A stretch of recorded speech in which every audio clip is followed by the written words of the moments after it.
哋第一次搭紫色線嘅伊利沙伯線啊，好開心啊！我哋落去啦。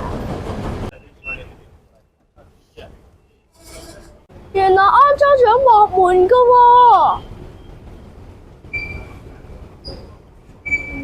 而且又好新嘅添，有新嘅顯示屏啊！2022年開通㗎。我哋今日會搭2個站啊！呢架車1分鐘之後到達啊！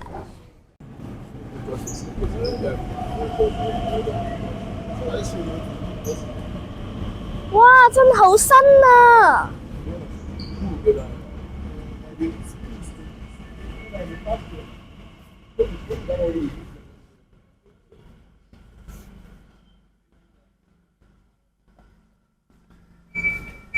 睇佢嘅開門嘅聲係乜嘢先？哇！原來開門嘅聲好似 EM3000咁樣啊！相信閂門都係個聲好似嘅。哇！好新啊！我第一次見過咁新嘅車喺倫敦㗎。